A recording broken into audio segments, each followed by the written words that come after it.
Hello everyone, welcome to another episode on the chaos and the charm. On this episode, we talk about everything communication in a relationship, with your partner, with your friends, the whole misconception, and above all, holding space to someone you really, really care for. So stick with us. This is the Chaos and the Charm podcast.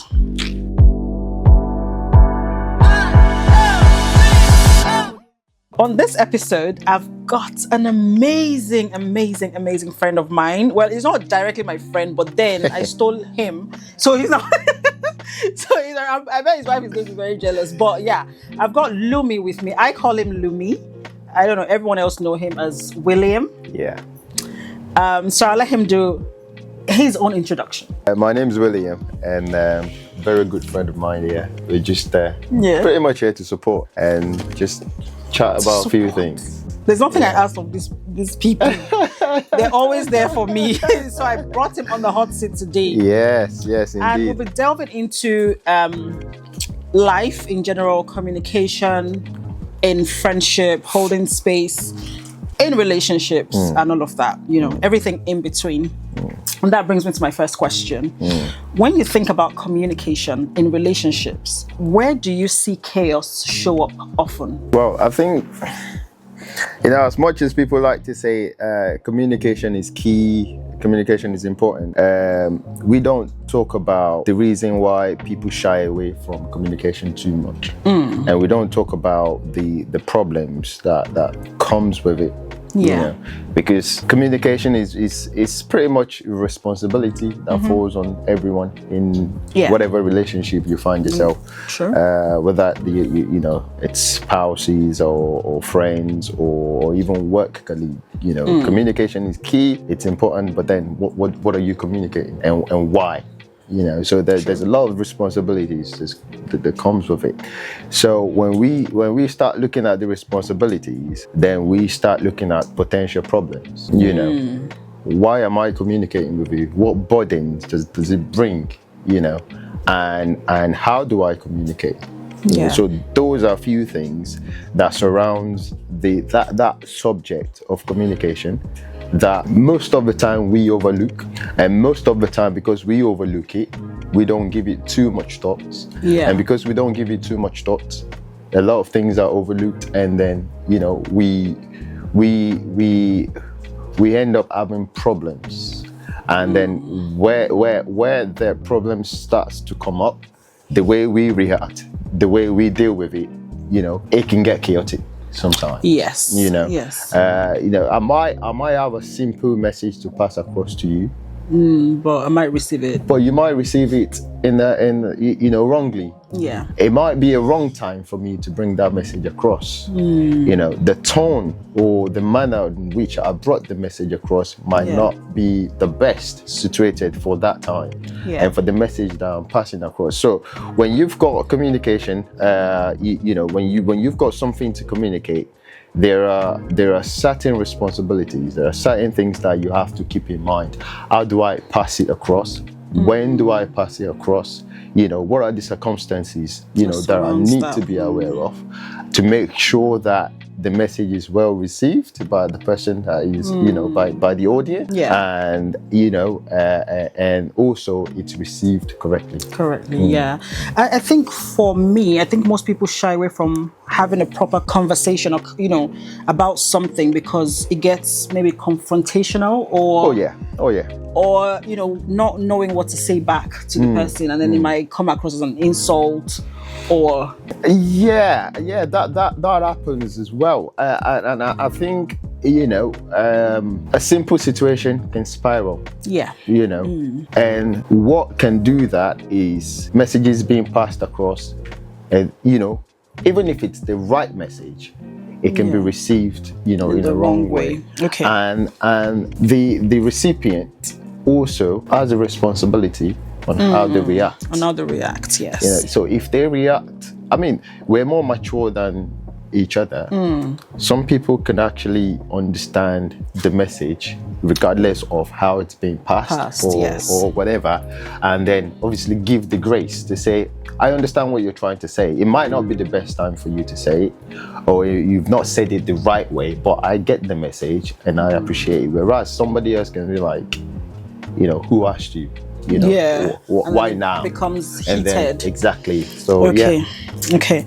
So why do you think misunderstandings happen, even if both parties have got good intentions?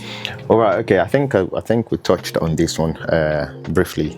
Having a good intention is can be subjective. Okay.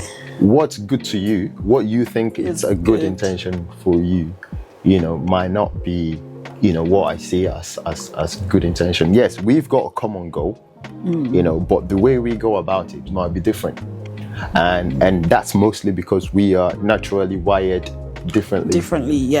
So even though we know we're both going to point B, I might need to touch on this angle, you touch on that angle, go around many circles before I get there. Whereas for you, it might just be straight line to point B, So when we both have good intention, there's a place for competition, healthy competition. Yes. I know this is what we're trying to achieve, and this is what I'm saying that we need to achieve it. Sometimes that healthy competition can, I get what you're saying, but I feel like this is how we need to go about it. So once you start comparing ideas and you start talking about it, you notice that there might be, although you're aiming at the same target, but you realize that your methods and the things you're saying might not be the same. Your ideas of how to get there might not align. And because of that, it can cause friction. And what you then turn around and I mean, sometimes some people it gets so bad, and you don't even end up getting to where you're trying to get to, just because of that simple miscommunication in the process. It's like, oh, I give up, or I can't deal with you, I don't want to do this with you, I'd rather do it alone or something like that. Even though both of you have you have a good intention to make sure that maybe we're both okay, or one person is okay or the other, but then the way you go about it might be a little bit problematic based on how you so is this from a men's point of view, in terms of men relationship or friendship? Because it's always different with because our own gender, I think so. Friction. I get what you mean. Everything will end in bad intention. Well, so are you speaking from a men's point of view? I don't really think it's a matter of a man's point of view and a woman's point of view. I think it's down to your personality, really, whether you're a man or whether you're a woman.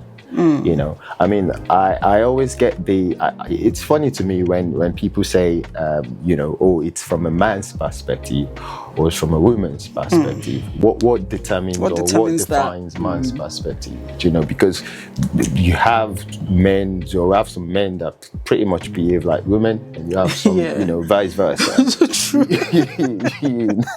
So I don't really know what the man's perspective. I think individuals' perspective is what matters, what we need to focus on, and obviously what we're exposed to, and what we know, it determines our perspective most of the time. Okay, so how for someone like me, how would you advise me to differentiate what's being said and what I'm hearing?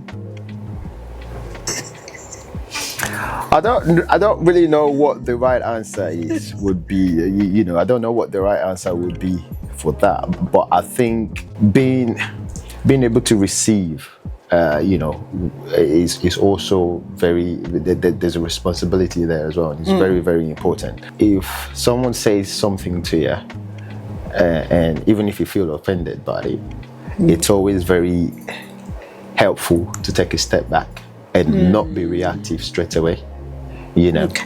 Especially if you're somebody that you care about, and if you know for a fact that they're coming from a place of love, a place of concern, and particularly if it's somebody that you trust and you know that this person's not helped me before, or they've not done anything wrong to me before, so I don't see why they want to do it now. So it's very important that you take a breather, take a step back, think about it, focus on the message rather than how it's been delivered, and then see what you take from there. Yeah. So there is responsibility on the communicator, and there is responsibility on the receiver, as well. Okay, so at what point can we say it's enough and block certain individuals out? This subject of blocking. Oh, it's a pandemic. Why do we? Everybody just wants to block. Like, I think for me now, I don't have that much. I don't think I have that much grace to keep listening to explanations and everything. I'm not saying that I've not been wrong as well. I've not wronged someone or said something to someone that might, offend them. Yeah. But I just think at this stage of my life, I don't want to hear any explanation. Just block. Yeah. Hey. For peace. Hey. So, because I realize that when you're trying to talk about things, it gets into bigger problems and bigger, it just gets messier. So for me, but maybe I'm being too harsh. That's what I'm asking. So let me ask you a question. How do you block somebody that you care about? Okay. Even though you feel like they've wronged you. Yeah. Well, if it's someone I truly care about, I would have the conversation with them. And give it time, give it space. And it doesn't change. And it keeps happening. Doesn't change, but so they're just there. That I still identify that, I know this person, I care about this person, but there's no substance to the relationship anymore. Yeah. So the reason why I asked that question is blocking people is not an automatic resolution. It's not. Yeah. It doesn't solve your problem, especially if it's somebody that you care about, that you truly care about. If you block them, it doesn't diminish them from your life. Yes, it might restrict access to you. Yeah. But if you truly care about them, as a matter of fact, every time you think about them and you remember that you've blocked them, it brings the burden to you. Yeah. Do you know? Well, yeah.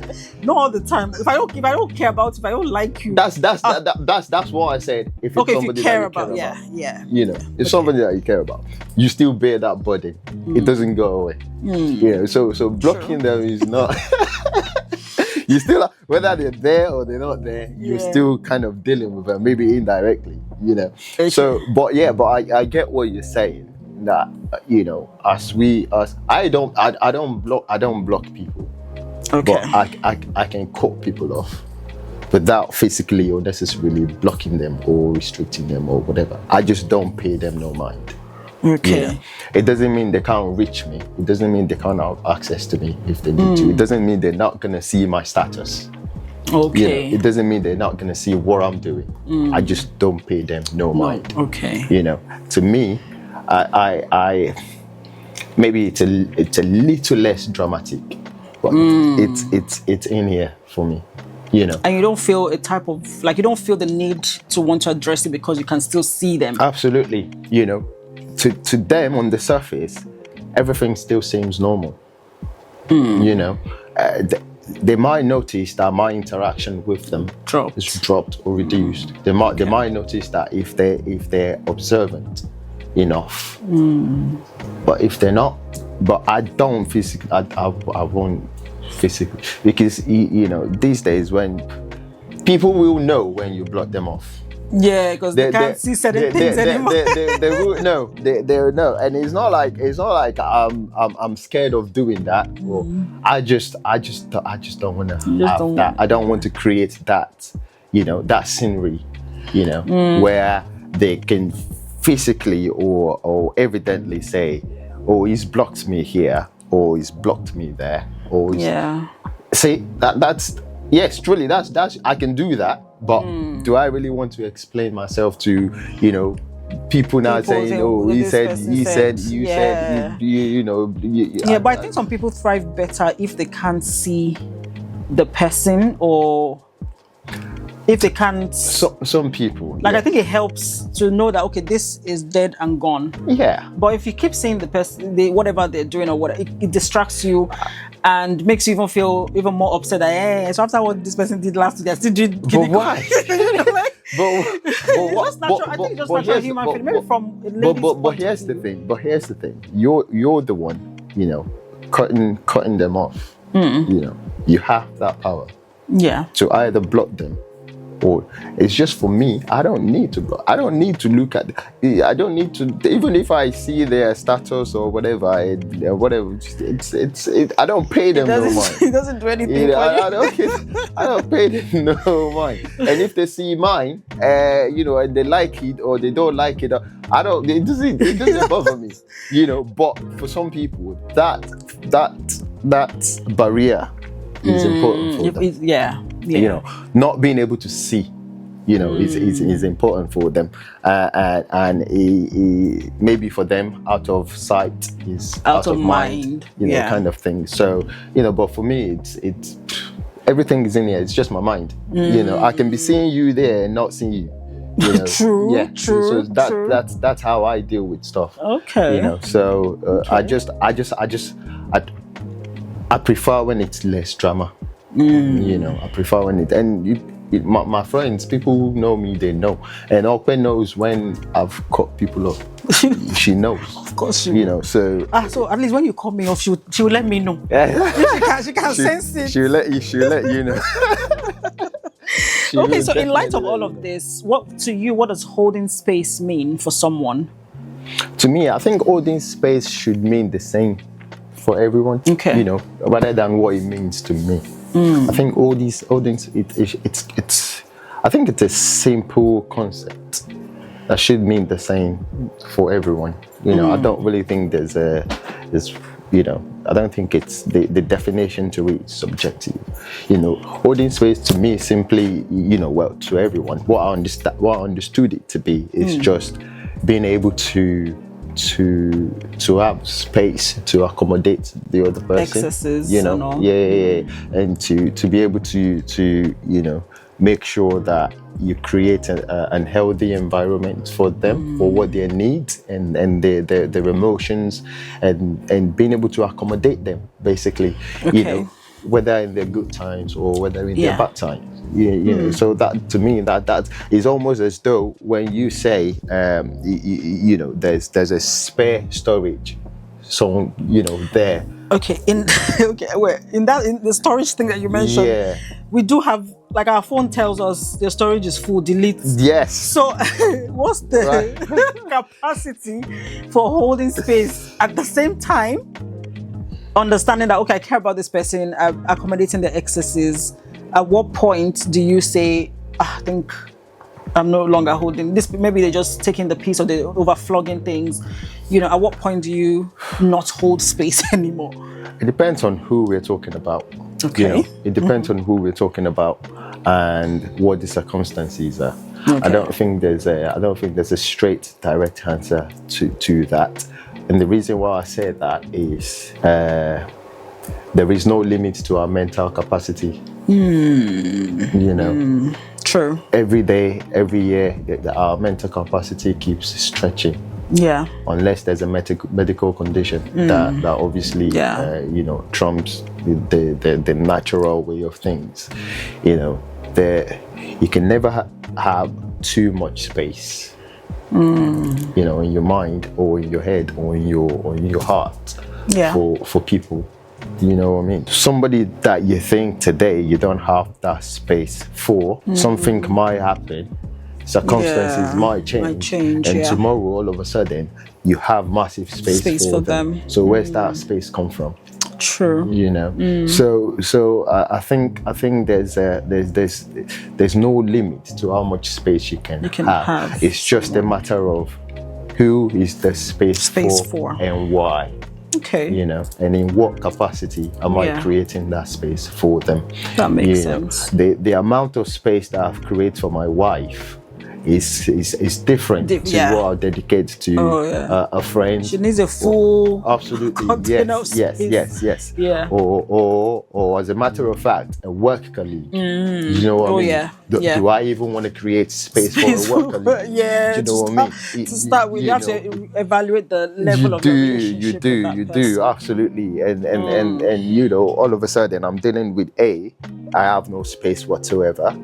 I'm dealing with B and I have, you know, thousands, amount of space. So I think that's pretty much how I think it is for everyone. Do you think there's anything as good chaos?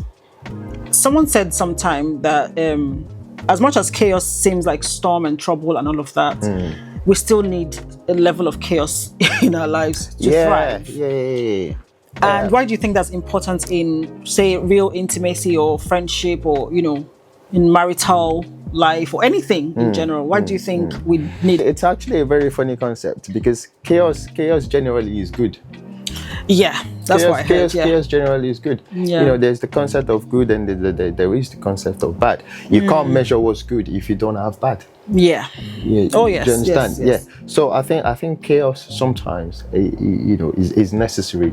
Yes, there is good chaos and there is bad chaos. We obviously don't want the bad chaos. Yeah. You know, but you know, chaos will happen. You know, if you're a good person or you're in a good position, you know that you're a good person. You're in a good position because you can measure it against you know, a bad.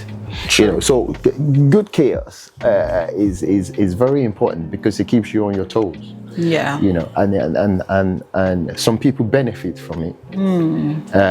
Some people don't. Going off track a little bit because we're talking about chaos and the necessity of it. Yeah. I can't remember it's precisely how that analysis went. Okay. But there was one analysis that I had that when you have a mechanism that works fluently and it keeps working on its own, gradually it gets boring. Right. Yeah, it gets boring. And so, for example, you've been allocated that machine, that mechanism. Yeah. All you're doing is just sitting there and just doing the same thing over again. Day 1, day 2, day 3, Yeah. day 4. Yeah. You know, you'd probably go back home and say, my work's boring. You need something Do you know what I mean? keep you. On one day, somebody throws a spanner into that. And then it becomes. No, that's. And then all of a sudden, you're running around. You know, there are two things that comes out of that. Yeah. There are two things that comes out of that. It creates an interesting day for you, True. as opposed to the normal. Yeah. And also, it creates an avenue for somebody else. Because you throwing a spanner into that will damage that. Yeah. And then once it's damaged, you need an engineer. To get someone to fix it. And that's how the engineer gets paid. True. You know? Yeah. So that chaos it's been good. It's good to that. It's not good for your boss. Because it's losing money. Absolutely. Yeah. You know, but somebody else, you know, is and I don't paid. think it's good for you as well because you become idle because your job is being fixed. That's it. And in that moment, it's still you go back to silent mode. Still, you will go back to silent mode still, but at least for that moment, you're doing something different. Your day is different, you know. So in that good situation, and then you throw a spanner into it, somebody else benefits. You know. So is that a good chaos for the engineer? For you, because you've had an interesting day, but not for your boss. So someone's losing absolutely at some point. Because obviously it will affect production, whatever it is. It will affect profit for that day as well. But I mean, and then when I talk about stuff like this, I throw COVID in as an example. Okay. Elaborate. COVID. COVID is bad and good. Well, I think I like the good part of it. A lot of people who've benefited from the COVID era would like it. Yes. But many people whose had a loss, maybe a loss of a family member, friend, or job, or whatever, they will have something else to say. Yes, you know. yes. But there is literally a real life example of what I just analyzed. You know, so there is the good chaos, there is the bad chaos. You know, obviously we like I said earlier, we want the good chaos. Yeah. But somebody will always lose out where there is chaos. You know, because that's the real definition of chaos. Yeah. Somebody will always be on the negative side of it. So if we bring that into communication and we bring that into a relationship, you know, and then there is chaos in our communication, then that means there is some sort of disagreement. There is a sort of argument, or perhaps even a fight. You know. Yeah. So at the moment that we were having that argument, at that point of having the argument, it's pretty bad. Yes. In that moment. In that moment, it's pretty bad. Somebody is upset. You know, we're having a disagreement. You know, somebody is not in a good mood. Somebody is not happy about what's going on. So that's bad at that point. But when you come out of it on the other side, how do you come out? You know, does it make you stronger? You know, does it make you understand each other a lot more? You know, so when you come out of it on the other side, it can create an even stronger relationship, a stronger bond between the two of you. So then you can look at it like, okay, that was a good chaos. You know, it was bad when we were shouting at each other. But at least we got something out of it. Yeah, but some people, they just never get anything good out of it. No. Like some people just derive some sort of pleasure in just going around the circle and wanting to talk about this, but you never get to a resolution. No. And I think that falls down to the reason why they're having that chaos in the first place. It falls down to, you know, some people, and then I'll go back to that question of having a good intention. You know, what led to that chaos? What led to that argument? Do you know what I mean? Is it boundaries that you've crossed intentionally, knowing that this would come up? You know, and you just want to push the other person's button. Is it boundaries that you've crossed intentionally, knowing that the other person would be offended? Because you only care about yourself, not the other person. You know, so there are situations. There will always be situations where the chaos would not result to anything good. The arguments would not obviously be resolved. And there are circumstances where it's just a simple lack of understanding. You know, yes, I'm not doing it on purpose. I'm not doing it to spite you, but I just don't get it. You know what I mean? Like, I just don't understand. I just don't understand why you're so mad about that. You know, or I don't understand what exactly it is you think I'm doing wrong. You know, so it's just a lot. Massive. So have you got moments, or can you share moments where you've had like a misunderstanding with someone? There's maybe like a miscommunication that spiraled out of what it should be. Wow, I don't have much of those.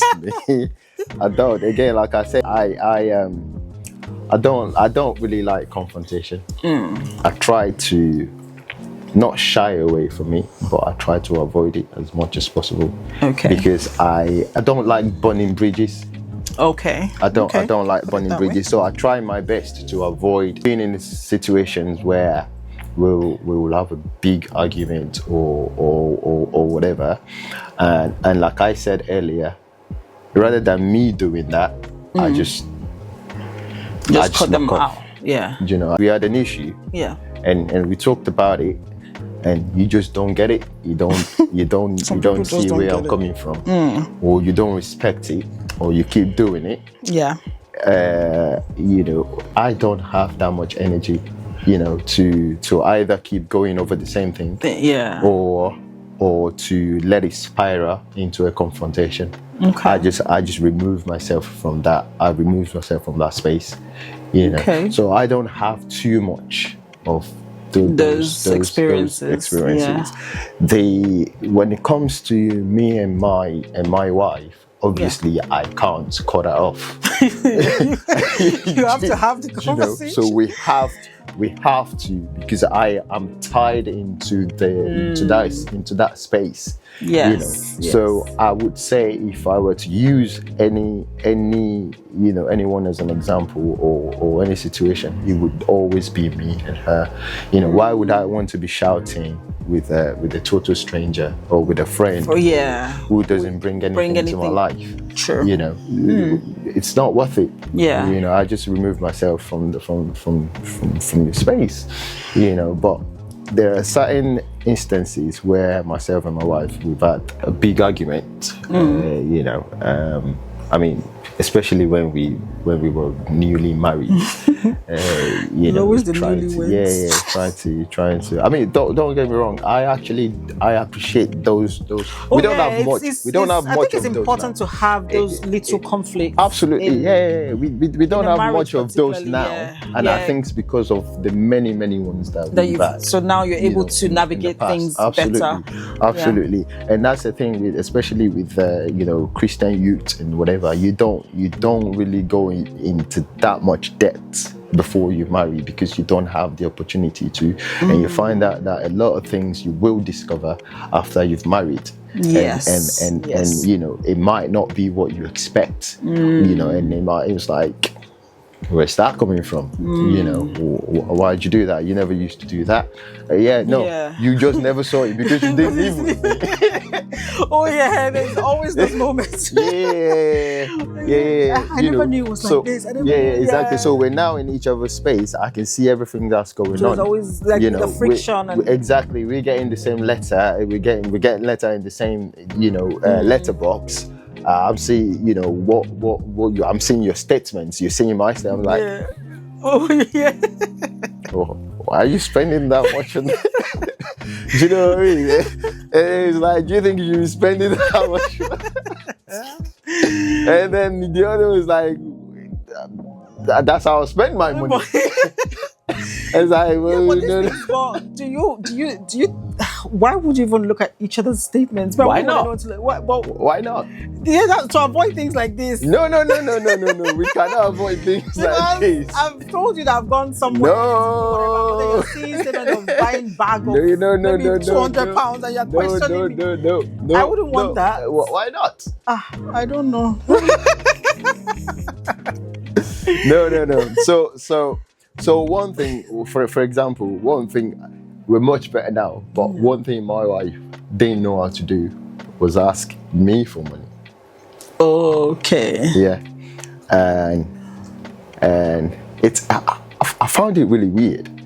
But rather than her asking me for money, she'd rather ask her mom for money. Or maybe ask even a brother for money. But not you. But not me. And I'm always like, what's this silliness? Like, if you need money, just ask. Just talk about it. Let's see how we can work it out. Even if you think maybe I couldn't afford to give you the money at the time, or maybe because you think I might be struggling a little bit as well. We'll have that conversation. I'm making money, you're making money. If you're struggling, I can support at that time. When it's time for you to support me, you support me at the time. That's how I believe that. That's how I've seen my parents work it. So that's, to me, that's the belief of how we need to work it. If you're bringing a third party into it, because they might be thinking to me. I was about to say. Yeah, it is, absolutely. It's gotten better. But still, she used to struggle to ask me.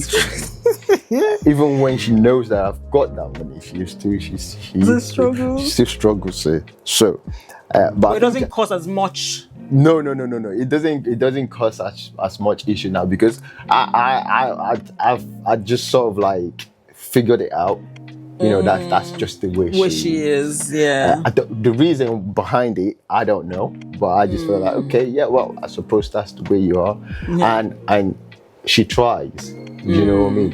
And obviously, again, she's making the money, I'm making my money. She doesn't really have to ask me for money.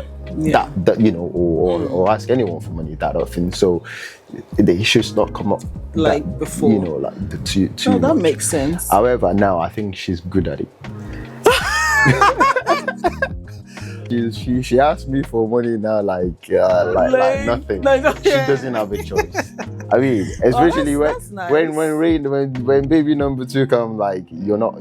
That's it. You're not working. You're gonna enjoy your time with the baby. I was like, oh yeah, no, but I'm only getting paid maternity for 3 months. So I was like, yeah, take your 3 months payment. I'll take that on After the 3 months, you're not going back to work for a whole year.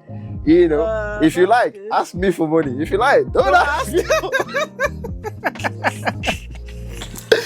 So I think she's that's good. good. I think she's good at it now. So you know, and yes, I don't know. A lot of people might say some way.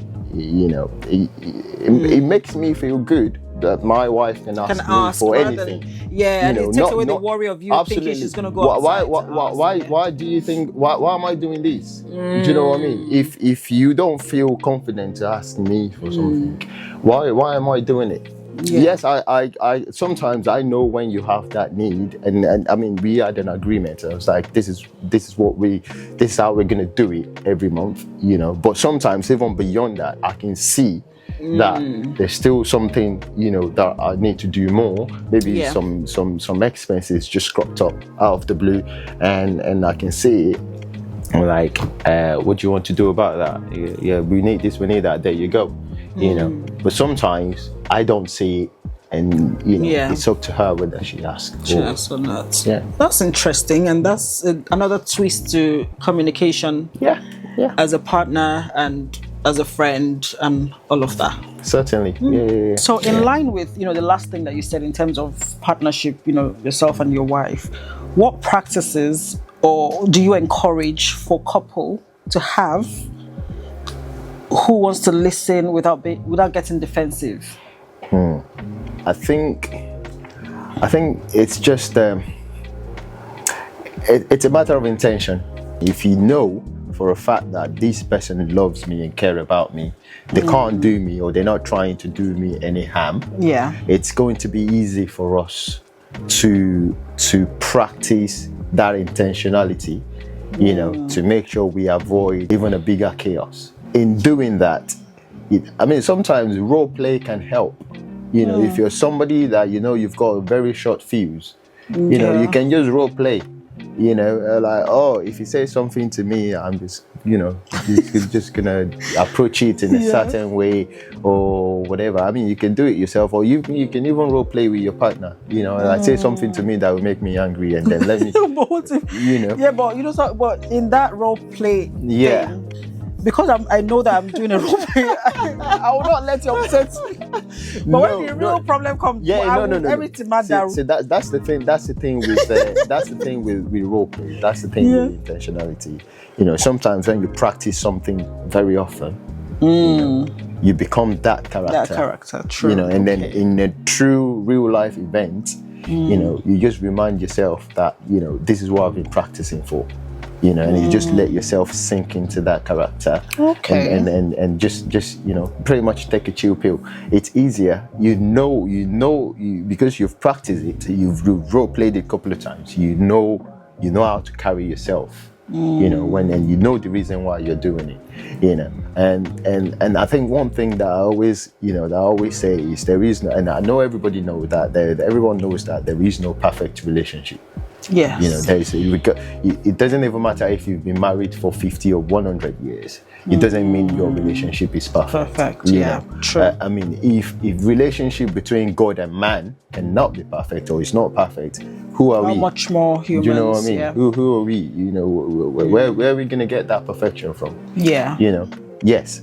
I understand that this person can be good for me, or I can be good for that person. We have that, but giving yourself that idea that somebody is perfect, or this relationship that we have is perfect is a misconception. You're literally, you know, creating an expectation that you can't really, you can't achieve. Yeah. You know, and it's putting too much weight and it's putting too much burden on yourself and the other person. True. And this is mostly where problem starts. We just don't know about it because, you know, you're expecting this God man or God woman to not ever get anything wrong, or to not ever say anything wrong. Impossible. And then all of a sudden they say something you don't like, and it's like, Just who are you? out, yeah. You know.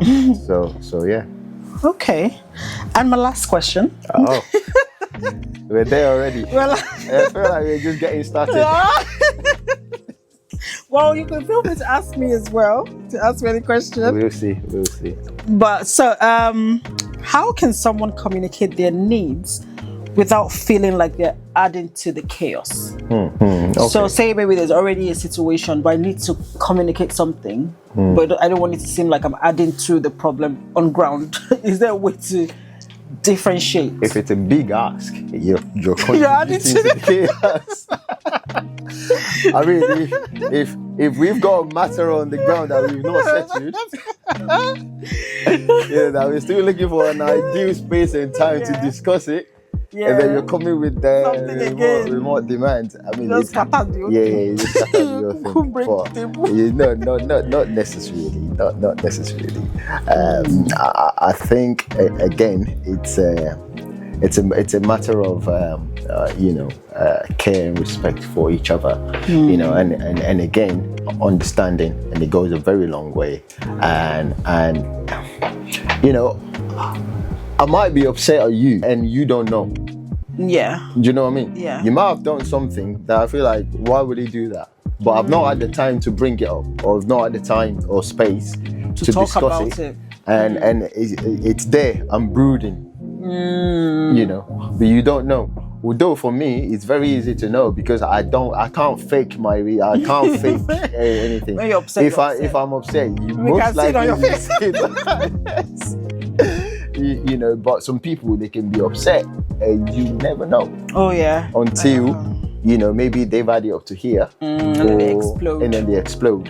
Or until they've had the opportunity to. You know, some people are very, very well mannered. Some, you know, I respect some people.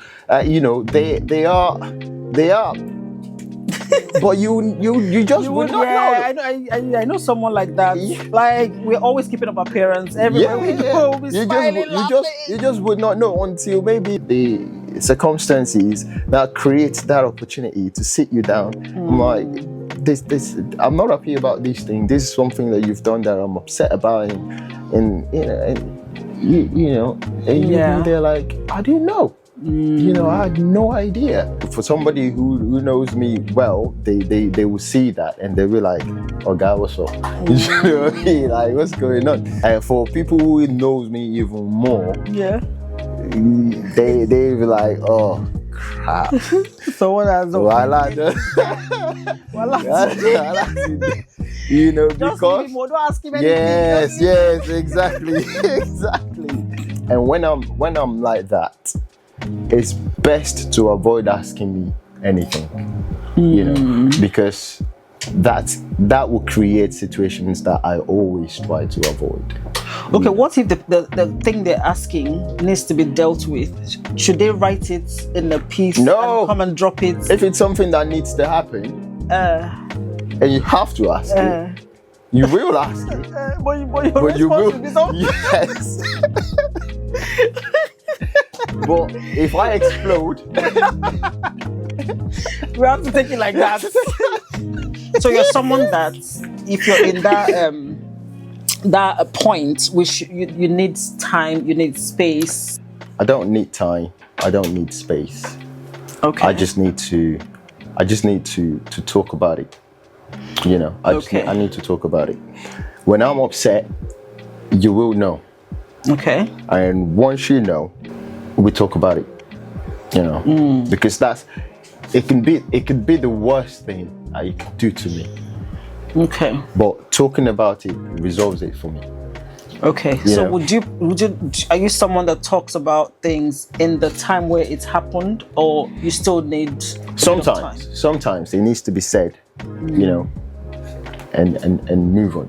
Yeah. Sometimes it can't be said, and that's the thing with holding space for for people as well. Yeah, yeah.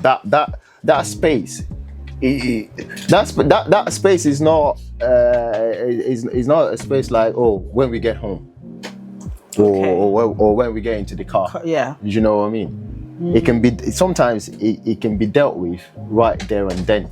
Okay. It's just a matter of how. Because we could be in the midst of a crowd and you say something, or I realize you've done something that's upset me. Then we both realize that, oh, yeah, this has come out. Yeah, this is upset. Someone's messed up. Yeah, we might want to save the rest of the day, or we might want to save the experience that we're having at the time. That for us to be able to save that, we need to resolve it there and then. It doesn't mean we're gonna have a big argument right there because we're in the midst of moment. But we can just say, oh, what happened there? Do you know what I mean? How could you do that? And then I give you the opportunity to talk. Yeah. So that there, I'm giving you that space. I mean, it could just be a simple gesture, and even a shoulder rub. Yeah. That could be a sign that we've resolved better. Yeah. And then that's it, done. And we've moved forward. Or it could be a situation where maybe we're at home or we're in the car. Similar situation, similar issue. I could start shouting and screaming, and the people in the other car. So sometimes your environment matters. Yeah. It can determine. The environment can determine. But the thing is, once I've talked about it, vent it all out, tomorrow I probably won't remember what we argued about. Like the one you mentioned about when maybe you're in a party or something and something happens and you've addressed it there. Does that mean you would not revisit it again when you're together? Unless it happens again. Okay, then you make reference. For me, that's how it works. Once a conflict is resolved, it's done and dusted. No matter how it's resolved, whether we had a 1 hour conversation about it, or whether we had a shoulder rub, or whether it's just I'm sorry and I'm like, I got you, Yeah. It's Once done. It's done. It's done.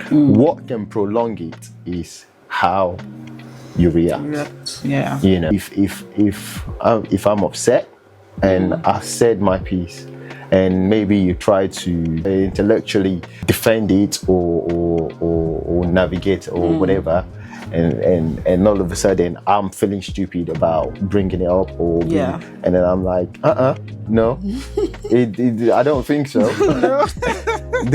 This is not going. This is not going away. So I have a random question. Yeah.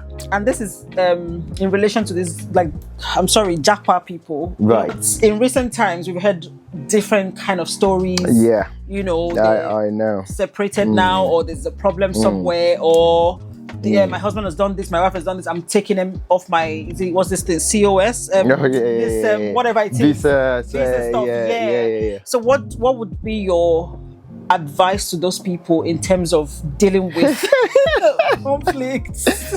Wow. From a man's perspective, because I think men find it hard to, when they've gotten pushed so much, they find it hard to hold things together. To be fair, I don't think it happens more now. I think we just know more about it now.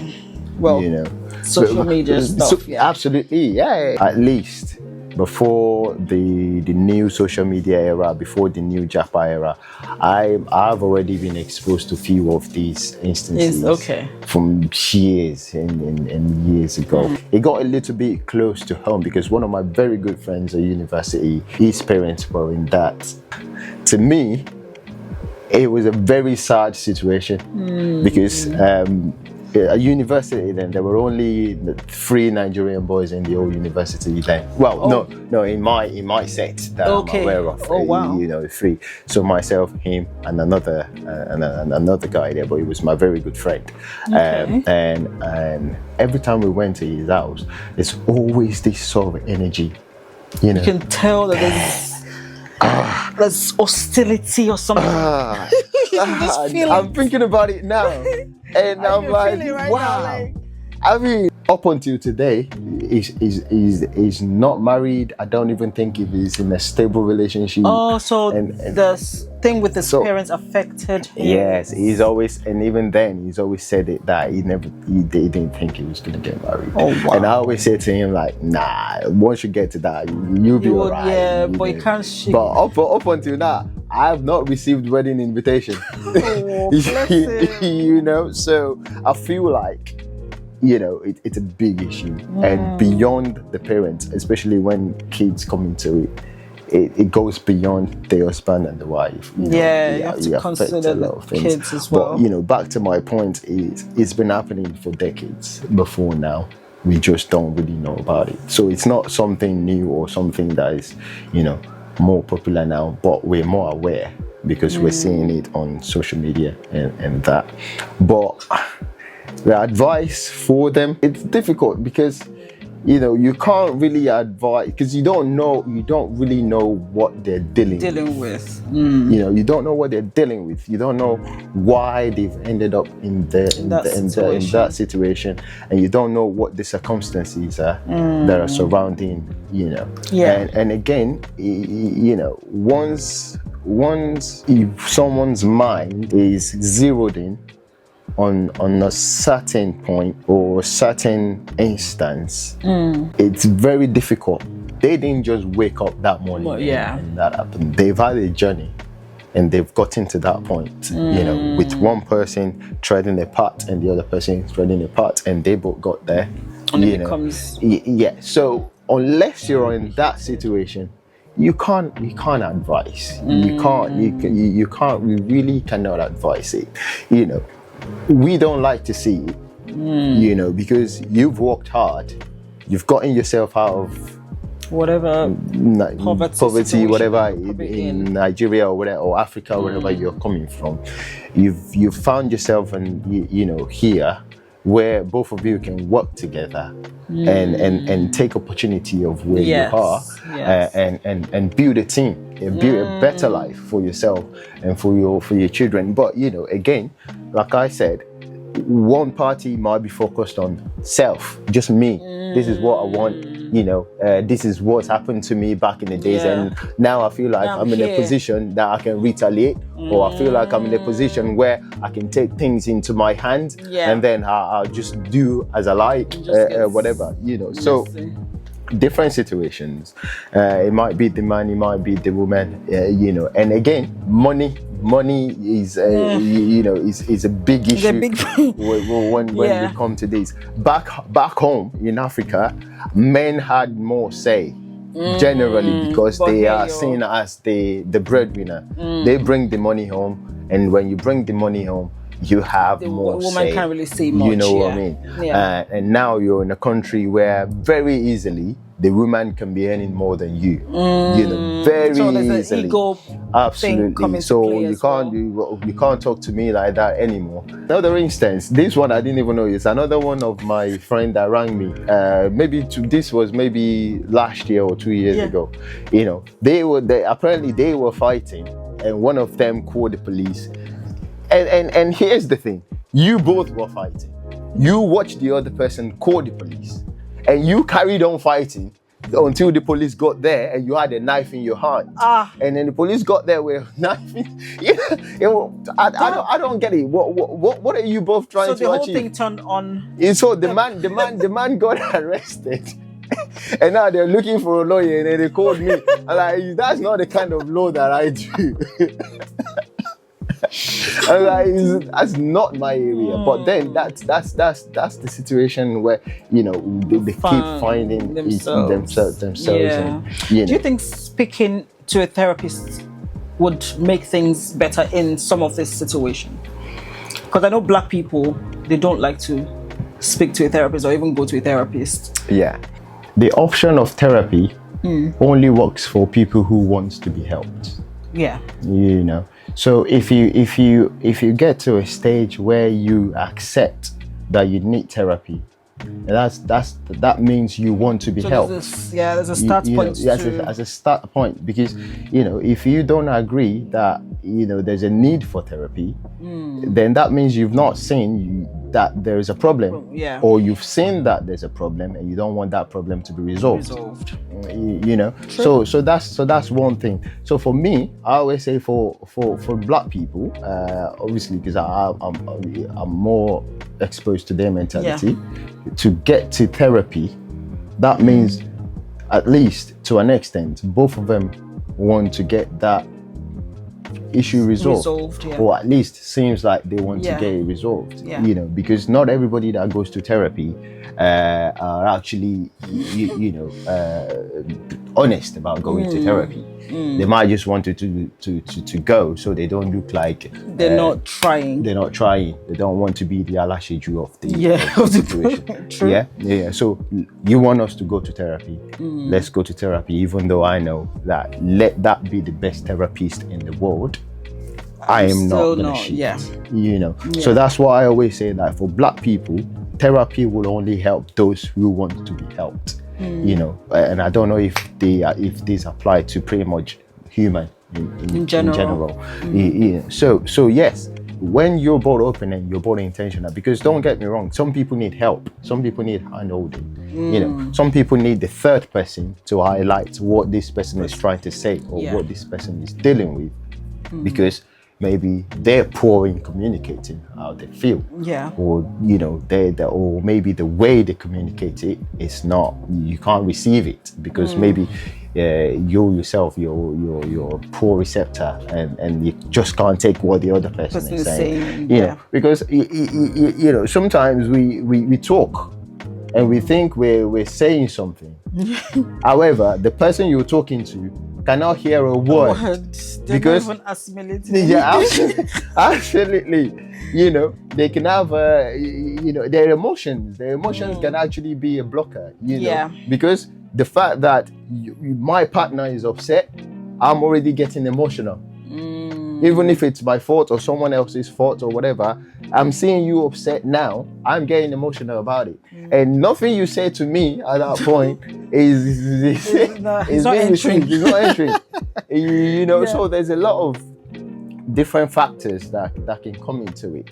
And exposure is also very important. A lot of them don't even know what therapy is. You know, a lot of them, therapy is not free. It's not, it's the money factor they as well. think, a lot of them think therapy is for millionaires people problem.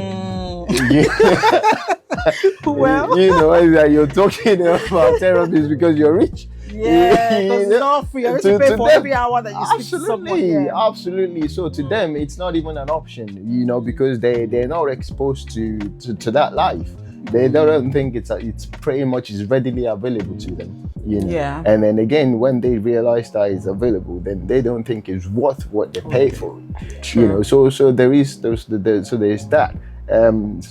You know, so yes, therapy can help, but only for those that wants to be helped. There are people who are so self-centered that they have their agenda. And you know, nothing anyone says, you know, even if bring it's Daddy G or whatever, it's not going to change. It's not going to change. Even if it seems like it's working, give it a couple of days, they're back to their old self, just like that, just because they have something else, you know, that they're working, be it man or woman, they're working towards, and that's always going to be the root cause of because, you know, some women are just there to frustrate the guy's life. You know, and they just, I said, you will that divorce, you will be the one to initiate it, not me. I will send you but back I will to frustrate Nigeria. your life, you know, until you initiate that divorce. I don't want to be the one to initiate it. You know, you're not gonna go report me to the parent and say, "Oh, my to be a divorce." Do you understand? No, you know. But I will make sure that you. And then there is the man that was always like, this is my house. You will pack it with your own hand. You use your own hand to pack your load out of, you know. So you know, and there's when those guys are bent, when those people are bent, there's no helping resolution them. coming from anywhere. There's no helping them. And when you think about it, you might want to dig deeper into the foundation of their relationship. Something's probably off there. Something's probably off there. I don't want to start going into speculations or examples, but something's probably off there. Especially if a lot of people don't really find themselves until they are in in a position to be able to, some people give up themselves to the other party because of the situation they're in when the other party found them. So now you've been given a platform. You're on a journey of self-discovery. You realize certain strengths that you have, and all of a sudden you're too good, you're too better for this other person. That person. So again, unless you're God-fearing or you truly care about the person, your focus can be easily misaligned.